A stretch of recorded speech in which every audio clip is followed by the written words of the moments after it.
the woman's body was still warm. Though it was hard to tell where she came from, I'd have guessed she was of Asian descent, and she had black hair. I eyed over her body from her smart, boring brown shoes to the yellow hairband around her wrist. She was dressed pretty regular for what I estimated to be a girl of around 21. Her eyes were still open.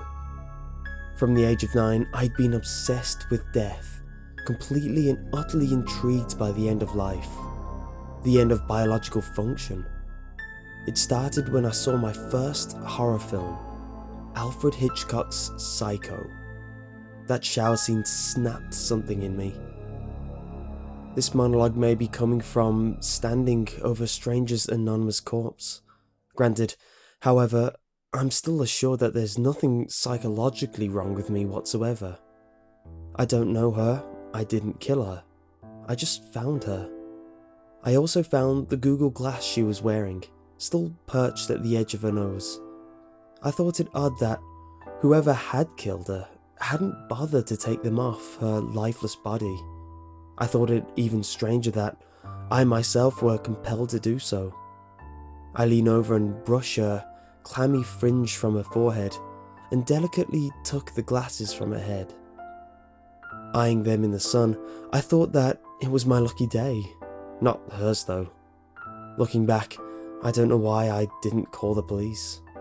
Honestly, I thought that she was either a prostitute or killed in some kind of drug dispute, so that put my mind at ease.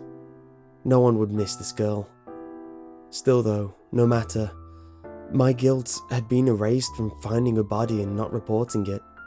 I still suffered daily from a niggling curiosity of why they hadn't taken the glass from her. The glass that cost thousands of pounds. Putting on the glass as I climbed out of the ditch and walking back into the woods, I rebooted the device using the thin stick on the ground. Instantly, the screen loaded and I was jacked in. Immense. There weren't any files that had belonged to the girl on this home screen. No creepy little odd mark file just left there in the center of the homepage. Honestly, that's what I was expecting and probably what you were too. But no, there wasn't anything. There wasn't even a recycle bin. I found it hard to walk and navigate the glass, so I stopped by the side of a tree. Still thick in the woods, but far enough away from the body. A wind picked up as soon as I stopped, clipping the side of my coat. Leaning against the trunk of the tree, I suddenly straightened as I heard an electronic woman's voice in my ear. "Hello, Trina." Confused, I took off the glasses and eyed them over, then put them back on steadily. "Hello, glass," I curiously responded. There was a long pause with a strange static interference, the sort of sound when you hold a mobile and a landline phone close together. It intensified and then stopped.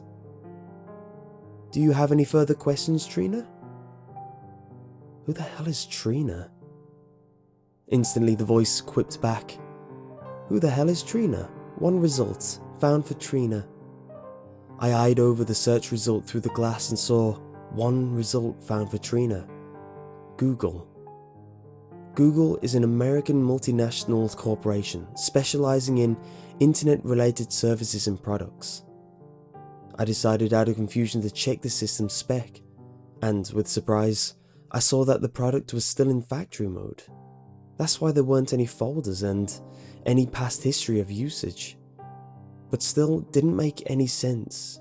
In fact, it made less sense now than it had before.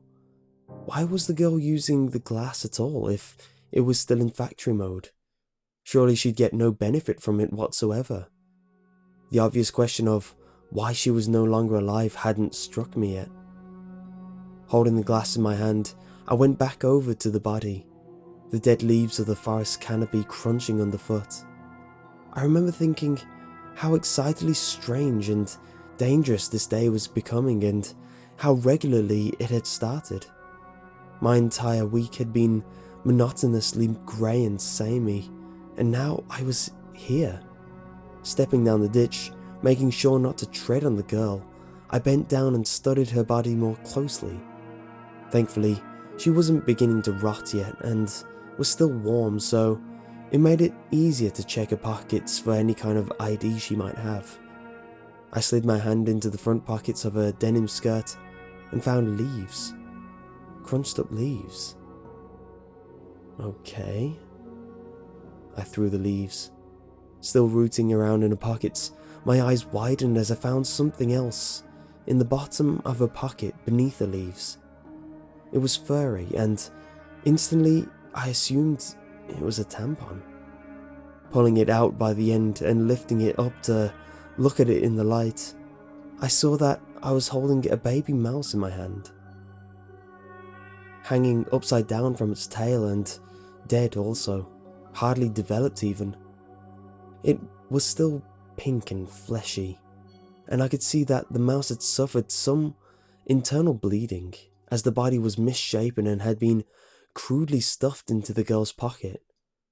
I yelped like a stuck dog and threw the mouse across the ditch and watched it roll across the floor and stop. I shivered. "What the hell is wrong with you, Trina?" I asked the dead body, wiping my hand on my jeans. I decided to carry on looking with the Google Glass on the floor beside me. Then, something caught my eye. Gently, I pried the yellow hairband off her wrist and saw that it wasn't a band at all, but a string. And it was attached to her. Thoughts began to race through my head, and I felt a strange sense of dread start to build up from the deepest pit of my stomach and rise steadily to spread across my chest like a spider. It could be a thread of a jumper, I thought, gently tugging at the yellow string. But I knew it wasn't. I just knew it wasn't a thread or a hairband or anything like that. It was plastic feeling and reminded me of something from when I was younger. I must have been about 11 when I was super into Spider-Man and the Incredible Hulk. I would spend hours playing with the same two action figures, inventing crazy comic book storylines and reenacting them with the figures. It was particularly Spider-Man I was obsessed with. I had the posters, the DVDs, the comics, and also an alarm clock that had a motion detector that would alert whenever something moved in the room. I remember one night the alarm clock wouldn't work, and being young and stupid, I thought a sturdy knock on Spidey's head would solve the problem. It didn't, and the clock shattered into pieces and revealed a microchip board and a host of wires, yellow wires.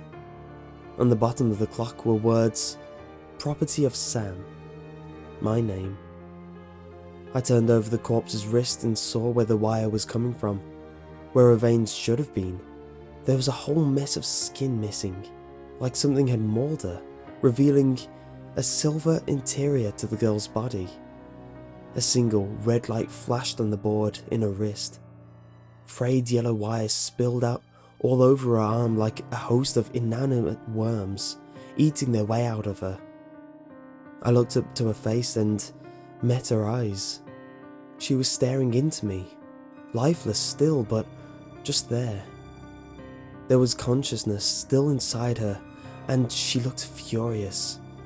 I picked up the Google Glass and threw it out the ditch, further into the woods.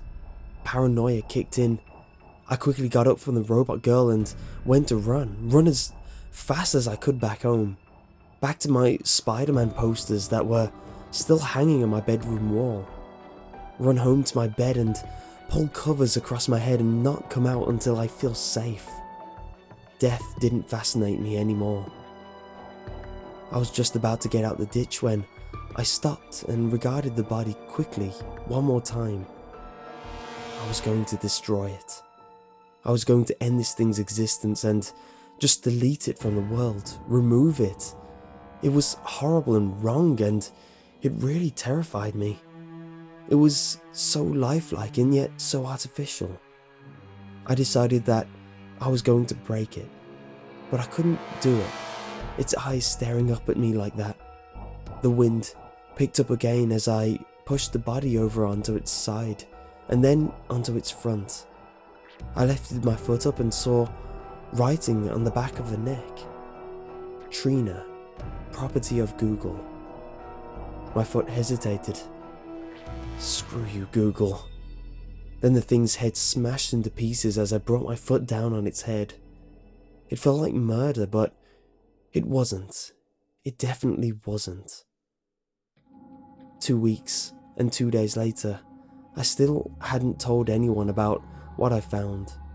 Not my small group of best friends, not my family, and not even my internet friends. I just kept it to myself. I couldn't bear the thought of anyone finding out what I found there in the woods, finding out about Trina. No, it wasn't exactly 2 weeks and 4 days after the incident that the paranoia started. I started becoming convinced that there was something written on the back of my neck too. I mean, it's possible. What if I was Trina too? What if I, you, and everyone around you are all Trina? Take a look around at everyone right now. The people sat in front or around you. They could all be their property. You could be a property of Google. That's why I decided to write this. You all have to know the truth. It's been building up in my mind for far too long, believe me. There is an artificial intelligence out there.